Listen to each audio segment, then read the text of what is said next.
नमस्कार विद्यार्थी मित्रांनो, मी सुनील जाधव इंग्लिश क्लासेसच्या या यूट्यूब चॅनलवरती मी आपलं सहर्ष स्वागत करतो। आजच्या या लेक्चर सिरीजमध्ये आपल्याला प्रोनाउन या पार्ट ऑफ स्पीचची ओळख करून घ्यायची आहे। आजचं हे आपलं 7वं लेक्चर असणार आहे। इंग्लिश ग्रामर बेसिकची जी लेक्चर सिरीज आपण सुरू केली होती त्यातले 6 लेक्चर ऑलरेडी आपण बघितले होते। त्या 6 लेक्चरमध्ये आपण नाउन या पार्ट ऑफ स्पीचची जी काही बेसिक ओळख होती ती करून घेतली होती। आता या लेक्चरमध्ये आपल्याला प्रोनाउनची ओळख करून घ्यायची आहे। तर प्रोनाउनची ओळख करून घेताना प्रोनाउन म्हणजे काय सगळ्यात अगोदर हे समजून घेऊ। प्रोनाउनचा अर्थ होतो, लक्षात घ्यायचं आहे की सर्वनाम। प्रोनाउनलाच म्हटलं असतं मराठीमध्ये सर्वनाम, आणि प्रोनाउनचा अर्थ होईल सर्वनाम। आणि सर्वनामाची व्याख्या काय असणार हे सगळ्यांना माहीत असलं पाहिजे अगोदरच, की सर्वनामाची व्याख्या असते मराठी व्याकरणामध्ये की नामाच्या जागी वापरला जाणारा शब्द म्हणजेच सर्वनाम। आणि सेम व्याख्या तुमची इंग्लिशमध्ये इथंच असणार आहे। आता प्रोनाउन हा जो शब्द होता हा 2 शब्दांपासून बनलेला आहे, म्हणजे इथं प्रो आणि दुसरा असणार या ठिकाणी नाउन। म्हणजेच हा प्रो या ठिकाणी जो प्रिफिक्स वापरलेला आहे याचा अर्थ समजला पाहिजे। तुम्हाला जर व्याख्या समजून घ्यायची असेल तर पाठ करायची आवश्यकता नाही आहे, तुम्हाला फक्त अर्थ समजून घ्या, तसंही तुमच्या लक्षात राहून जाईल। प्रोचा अर्थ होत असतो या ठिकाणी इन प्लेस ऑफ। प्रोचा अर्थ होतो या ठिकाणी इन प्लेस ऑफ, आणि समोर शब्द कोणता वापरला गेला या ठिकाणी नाउन। म्हणजेच आता लक्षात घ्या, इन प्लेस ऑफ नाउन म्हणजे नामाच्या जागी येणारा जो शब्द असतो त्यालाच इथं म्हटलं जात असतं प्रोनाउन। आणि या इन प्लेस ऑफचा अर्थच काय होतो या ठिकाणी की च्या जागी। म्हणजे आता याची पूर्ण व्याख्या कशी होईल हे समजून घ्यायची। प्रोनाउनची व्याख्या होत असते या ठिकाणी की इन प्लेस ऑफ नाउन म्हणजे a word which comes in place of noun, म्हणजेच नामाच्या जागी वापरला जाणारा जो शब्द असतो त्याला इथं म्हटलं जात असतं प्रोनाउन। एक्झाम्पलवरून लक्षात घ्यायचा प्रयत्न करू। फॉर एक्झाम्पल एक एक्झाम्पल घेऊ आपण। ही इथं लक्षात घ्यायचं आहे की राम इज माय फ्रेंड हे एक्झाम्पल घेतलं। आता दुसरं वाक्य जर मला रामबद्दल बोलायचं असेल तर मला इथं वाक्य कसं बोलावं लागेल? Ram is my friend, he is very kind, अशा पद्धतीचं जर वाक्य बोलायचं असेल तर मग आता इथं लक्षात घ्यायचं आहे की हा जो प्रोनाउनच्या जागी इथं पहिल्या वाक्यामध्ये राम हे जे वापरलं होतं हे काय असणार या ठिकाणी नाउन आहे, हे प्रॉपर नाउन आहे। आणि याची जागा इथं कोण घेतलेली आहे तर आता दुसऱ्या वाक्यामध्ये ही या शब्दाने घेतली, म्हणजेच या वाक्यात ही असला पाहिजे इथं प्रोनाउन। म्हणजे प्रोनाउनची डेफिनेशन याच्यावरून लक्षात येऊ शकते तुम्हाला की a word which comes in place of noun, हा जो वर्ड आलेला आहे हा कोणाची जागा घेतो या ठिकाणी तर इथं राम या नाउनची जागा घेतो, म्हणजेच हा काय असला पाहिजे वाक्याला प्रोनाउन असला पाहिजे, हे लक्षात घ्यायचं आहे। मग अशा पद्धतीनं प्रोनाउनची व्याख्या तुम्हाला समजली असेल। या चॅप्टरमध्ये तुम्हाला प्रोनाउनची पूर्ण प्रोनाउन जेवढे असतील त्या प्रोनाउनची ओळख करून देणे, ते नॉमिनेटिव्ह केसमध्ये कशा पद्धतीने वापरले जात असतात, ते ऑब्जेक्टिव्ह केसमध्ये कशा पद्धतीने वापरले जातात, ते पॉझिटिव्ह ॲडजेक्टिव्ह म्हणून कसे वापरले जातील आणि ते पॉझिटिव्ह प्रोनाउन म्हणून त्याचा वापर कसा केला जाईल, तर याबद्दलची माहिती आपल्याला घ्यायची आहे। पुढच्या चार्टवरती या चार्टवरून आपल्याला पर्सनल प्रोनाउनची ओळख करून घ्यायची सर्वात अगोदर लक्षात घ्यायचं आहे।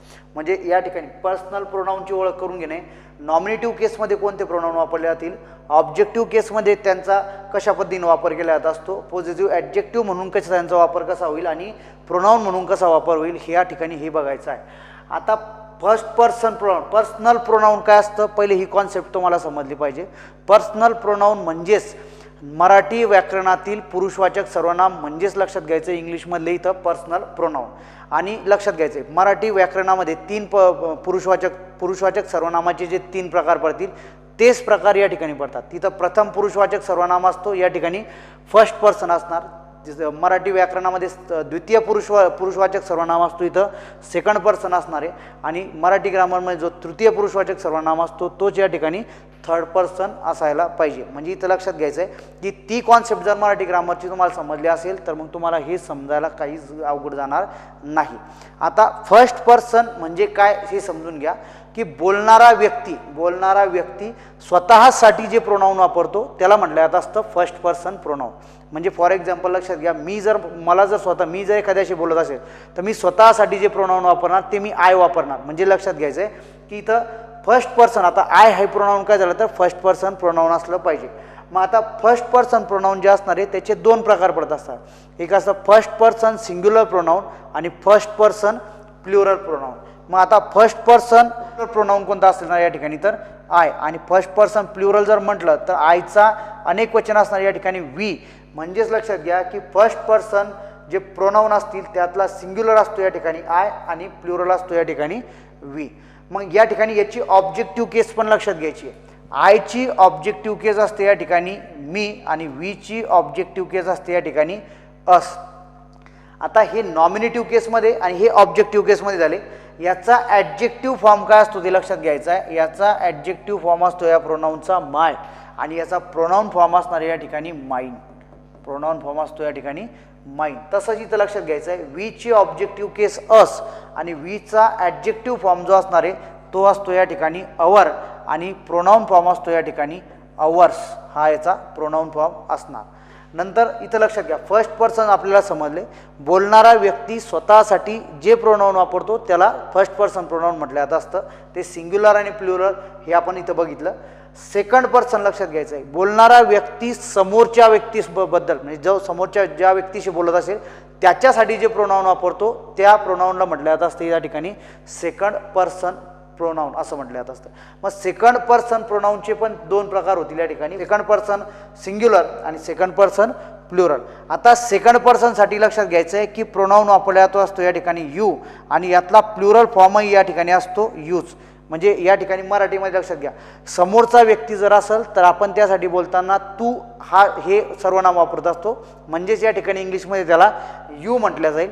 आणि मराठीमध्ये आपण अनेक जण असतील म्हणजे समोरचे ऐकणारे जर दोन किंवा दोनपेक्षा जास्त व्यक्ती असेल तर मग आपल्याला तुम्ही म्हणावं लागतं. मग त्याच पद्धतीनं इथं सेम आहेत. आपण तू आणि तुम्ही मराठीत जरी फरक असला तरी इंग्लिशमध्ये सिंग्युलर आणि प्लुरल दोन्ही फॉर्ममध्ये इथं यूचाच वापर केला जातो. मग याची ऑब्जेक्टिव्ह केस काय असते लक्षात घ्या. याची ऑब्जेक्टिव्ह केसही सारखीच असते. म्हणजे इथं नॉमिनेटिव्ह केस यू असणार आणि ऑब्जेक्टिव्ह केस पण या ठिकाणी सारखीच वापरल्या जाते. ॲडजेक्टिव्ह फॉर्म काय असतो ते लक्षात घ्यायचं आहे. यूचा ॲडजेक्टिव्ह फॉर्म असतो या ठिकाणी युअर आणि प्रोनाऊन फॉर्म असतो युअर्स. परत यूचाही ॲडजेक्टिव्ह फॉर्म असणार या ठिकाणी युअर आणि प्रोनाऊन फॉर्म असतो या ठिकाणी युअर्स. तर अशा पद्धतीनं सेकंड पर्सन प्रोनाऊन काय असतात याची ओळख करून घ्या. सेकंड पर्सन सिंग्युलरही यू असतो आणि सेकंड पर्सन प्लुरलही इंग्लिशमध्ये यूज असतो. लक्षात घ्यायचं आहे. याचे ऑब्जेक्टिव्ह केस आणि नॉमिनेटिव्ह केस दोन्हीही याच्या सारख्याच असतात. ऑब्जेक्टिव्ह नॉमिनेटिव्ह केस म्हणून यूचाच वापर होतो. आणि ॲडजेक्टिव्ह फॉर्म असतो याचा युअर आणि प्रोनाऊन फॉर्म असतो याचा युअर्स. या पद्धतीनं सेकंड पर्सन प्रोनाऊन काय असतात याची ओळख करून घ्या. आता तिसरा प्रोनाऊन कोणता असणार या ठिकाणी थर्ड पर्सन प्रोनाऊन म्हटलं जात असतं याला.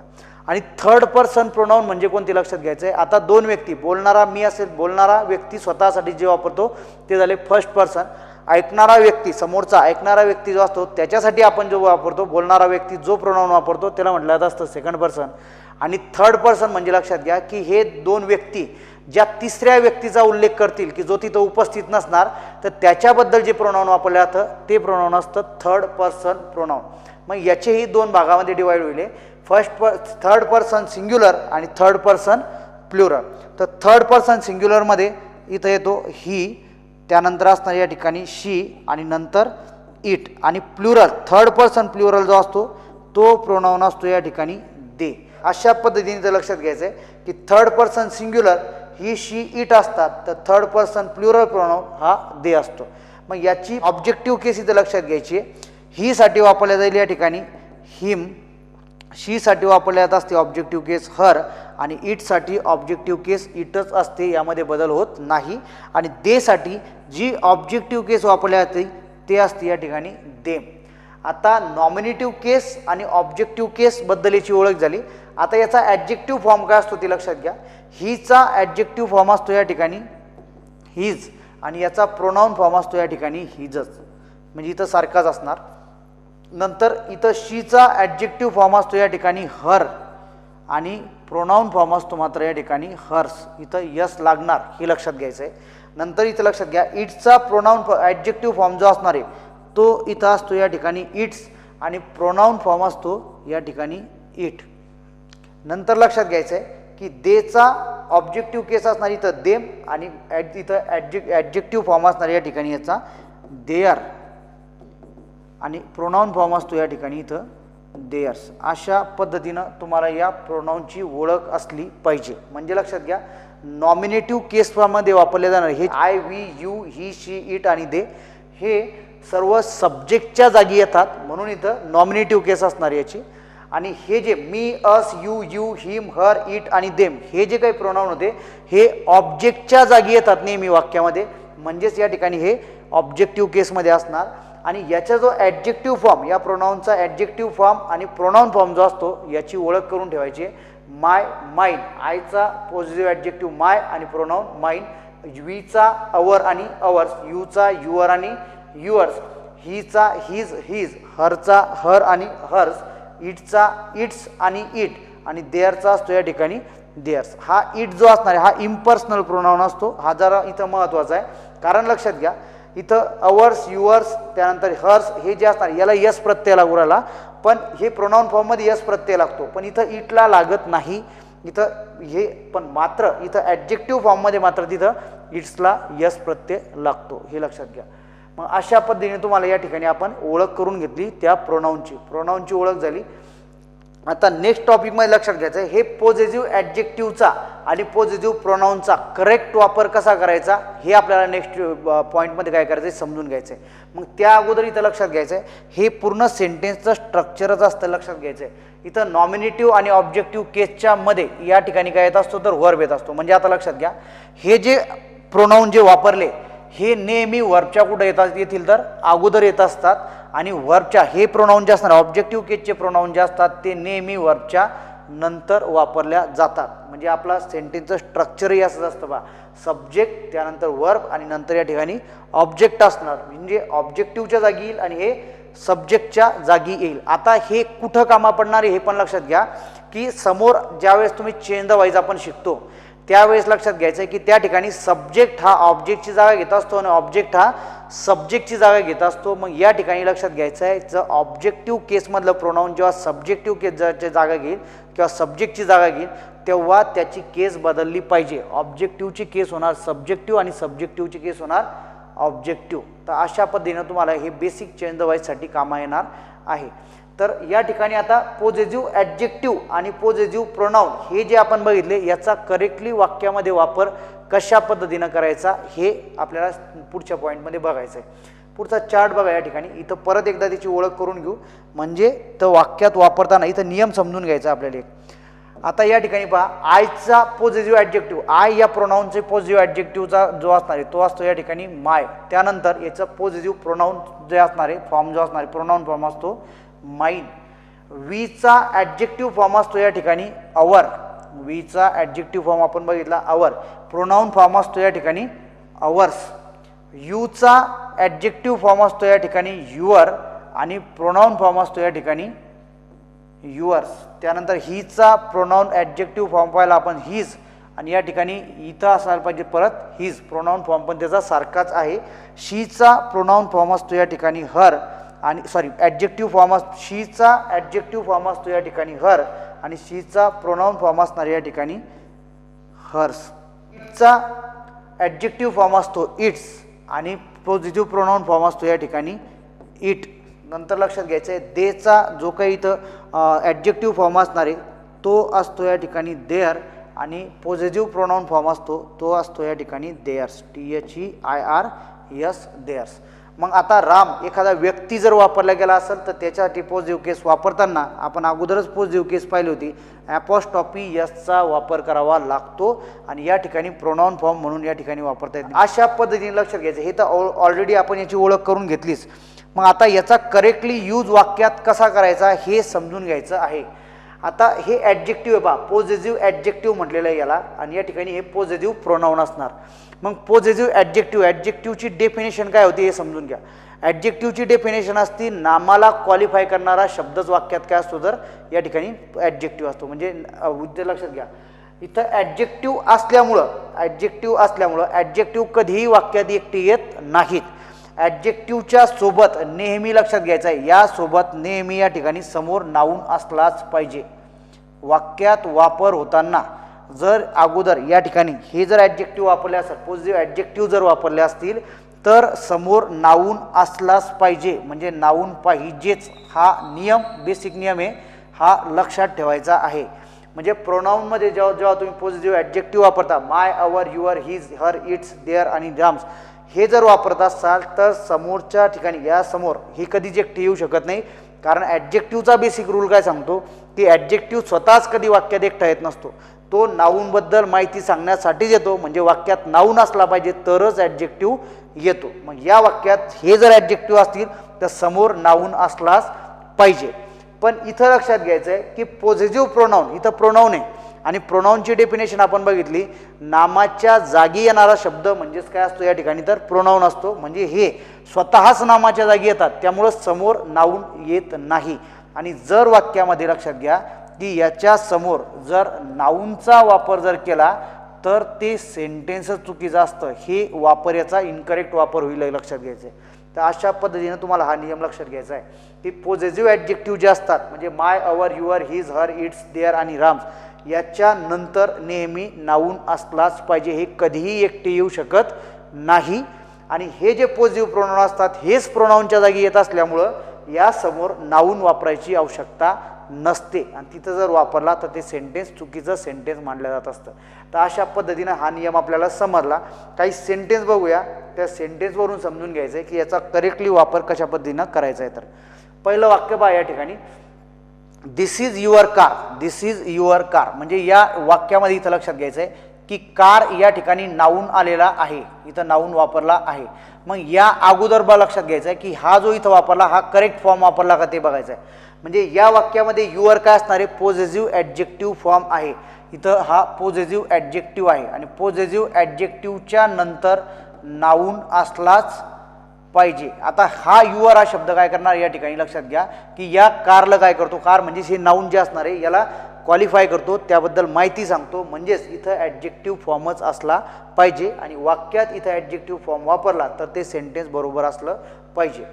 आता या ठिकाणी दुसरं सेंटेन्स पहा, this car is yours. This car is yours. आता या वाक्यामध्ये लक्षात घ्यायचं आहे की या ठिकाणी जो वापरला हा प्रोनाऊन फॉर्म आहे आणि प्रोनाऊन फॉर्म असल्यामुळं या ठिकाणी आता परत इथं या ठिकाणी इथं नाऊन वापरल्या जाणार नाही. जर हेच वाक्य वरचंच वाक्य जर मी या ठिकाणी अशा पद्धतीत लिहिलं की दिस इज युअर्स कार, हे जर वाक्य वापरलं तर आता हे सेंटेन्स बरोबर असेल का हे चेक करायचं असलं तर काय करायचं लक्षात घ्या की या ठिकाणी बघायचं आहे इथं समोर काय वापरलं गेलं, कार हे इथं नाऊन असणार आणि या नाऊनचा बद्दल माहिती सांगणारा हा जो शब्द असला पाहिजे या ठिकाणी जो वापरला गेला हा आता ॲडजेक्टिव्ह फॉर्ममध्येच असला पाहिजे. आणि या ठिकाणी हा ॲडजेक्टिव्ह फॉर्ममध्ये वापरलेला नाही, हा प्रोनाऊन फॉर्ममध्ये वापरला. इथं यस हा वापरला गेलेला आहे म्हणजेच हे सेंटेन्स इथं चुकीचं असणार. याच्या जागी या ठिकाणी ॲडजेक्टिव्ह फॉर्म वापरला पाहिजे होता तर सेंटेन्स काय आलं असतं, करेक्ट झालं असतं. म्हणजे याच पद्धतीनं तुम्हाला काय करायचं आहे, चेक करायचं आहे की पॉझिटिव्ह ॲडजेक्टिव्ह आणि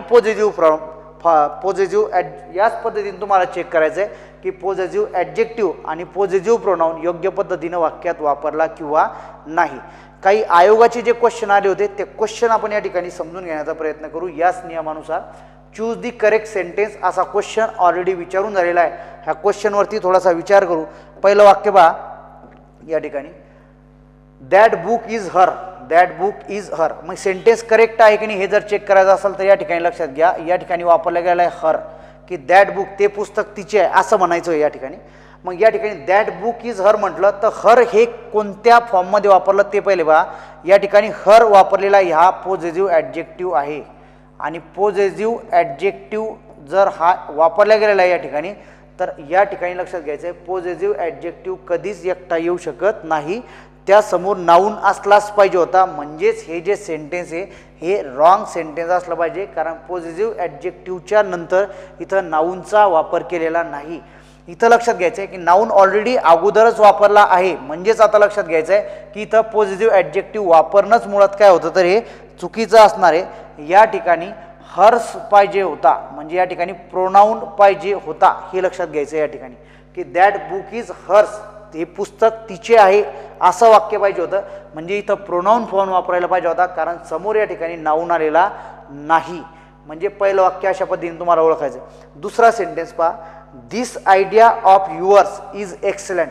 दिस आयडिया ऑफ युअर्स, इथं लक्षात घ्यायचं आहे, हा इथं प्रोनाऊन फॉर्म वापरलेला आहे, युअर्स म्हटलेला आहे, म्हणजेच काय असायला पाहिजे, हा प्रोनाऊन आहे, हा पोजेटिव्ह प्रोनाऊन असणार. आणि पोजेटिव्ह प्रोनाऊन कधीही त्याच्यासोबत नाऊन येत नाही, हे लक्षात घ्या. तो स्वतःच नाऊनच्या जागी आलेला आहे. मग दिस आयडिया ऑफ युअर्स म्हणजे ही आयडिया तुझी आहे असं म्हटलेलं आहे. दिस आयडिया, तुझी आयडिया चांगली आहे, एक्सलेंट आहे असं म्हणणं झालं. मग या वाक्यात लक्षात घ्या, युअर्स पॉझिटिव्ह प्रोनाउन असल्यामुळे समोर नाऊन वापरलेलाच नाही आहे, म्हणजे हे सेंटेन्स असलं पाहिजे ते करेक्ट असलं पाहिजे. इथं यानंतर नाऊन वापरलेला नाही, तर हे वाक्य जे असणार हे करेक्ट सेंटेन्स असलं पाहिजे. दुसरं वाक्य पहा, तिसरा सेंटेन्स पहा, this book is mine. This book is mine. आता या वाक्यामध्ये लक्षात घ्यायचं आहे की माइन हे जे असणारे हे प्रोनाऊन आहे. माइन हा प्रोनाऊन फॉर्म आहे आणि प्रोनाऊन फॉर्म नंतर नाऊनचा वापर केला जात नाही आणि इथं केलेलाच नाही आहे, म्हणजेच हे वाक्य काय असलं पाहिजे, आता करेक्ट असलं पाहिजे. याचा जो वापर केला हा करेक्ट पद्धतीने केलेला आहे, हे लक्षात घ्यायचं आहे. आणि या पॉईंटवरती हे जे काय असणार पॉझिटिव्ह ॲडजेक्टिव्ह आणि पॉझिटिव्ह प्रोनाऊन हा भागच महत्त्वाचा आहे, लक्षात घ्यायचं आहे की याच्यावरती बऱ्याच वेळेस आयोगानं काय केले तर प्रश्न विचारलेले आहे. तर पॉझिटिव्ह ॲडजेक्टिव्ह कधीही एकटा येत नाही. म्हणजे आता प्रश्न चेक करताना कशा पद्धतीने चेक करायचे लक्षात घ्या. प्रश्न वाचल्याबरोबर हर किंवा हर्स वाक्यामध्ये दिसत असेल तर पहिले ते बघा. त्याच्यासोबत आता हे सगळ्यात अगोदर चेक करायचं आहे की हा पॉझिटिव्ह प्रोनाऊन फॉर्ममध्ये लिहिला की पॉझिटिव्ह ॲडजेक्टिव्ह फॉर्ममध्ये लिहिला आहे. तो जर पॉझिटिव्ह ॲडजेक्टिव्हमध्ये असेल तर एकटा येऊ शकत नाही, नाऊन असलाच पाहिजे. आणि तो जर प्रोनाऊन फॉर्ममध्ये लिहिला असेल तर नाऊन येणारच नाही. एवढ्या गोष्टी लक्षात ठेवा. सगळे प्रश्न जे असणार आहेत ते तुमचे या भागावरचे ते कव्हर होतील. पुढचा क्वेश्चन इथे लक्षात घ्यायचा आहे. फिल इन द ब्लँकचा क्वेश्चन विचारला होता आयोगाचाच. We gave them blank space books असा क्वेश्चन या ठिकाणी. आता इथं ऑप्शनमध्ये काय सांगितलेलं पहा, अवर्स, अवर, अवर्स आणि अस. मग आता समोर चेक करा.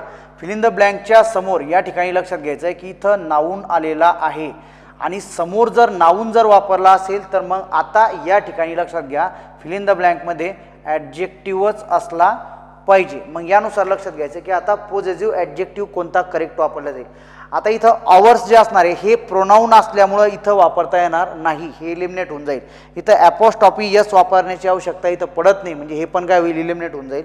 आणि अस ही ऑब्जेक्टिव्ह केस आहे आणि ऑब्जेक्ट ऑलरेडी इथं देम आणि बुक हे उपस्थित आहे, त्यामुळे इथं हे वापरायची गरज नाही.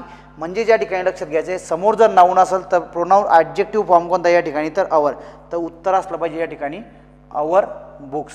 म्हणजे समोर चेक करायचं या ठिकाणी की नाऊन असल्यास ॲडजेक्टिव्ह फॉर्मच वापरा प्रोनाऊनचा आणि या ठिकाणी जर समोर नाऊन नसेल तर मात्र मग प्रोनाऊन फॉर्मच वापरायचा आहे.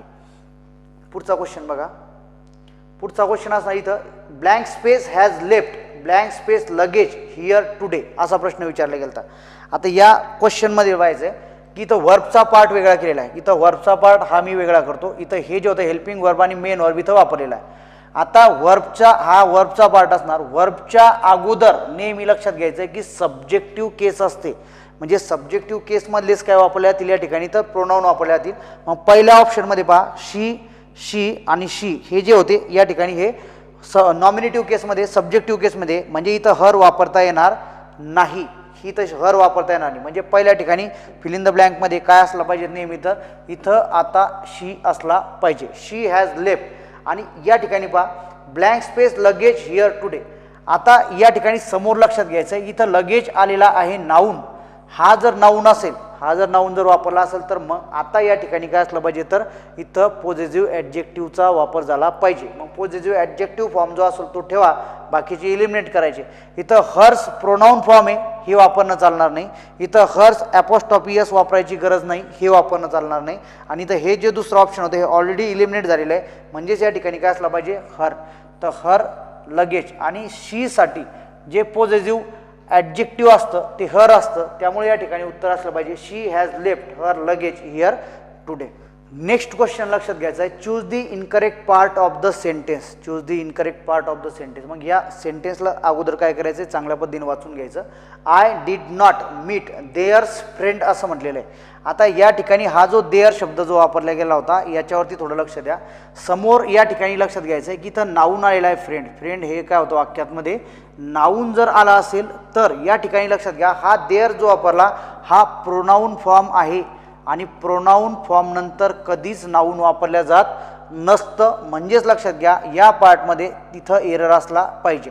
देअर इथं असला पाहिजे होता ॲडजेक्टिव्ह फॉर्म, म्हणजे इथं देअर फ्रेंड अशा पद्धतीनं हे वाक्य पाहिजे होतं. म्हणजेच हे जे असणारे सी पार्टमध्ये एरर असला पाहिजे. अशा पद्धतीनं आपण या ठिकाणी प्रोनाऊनची ओळख करून घेतली.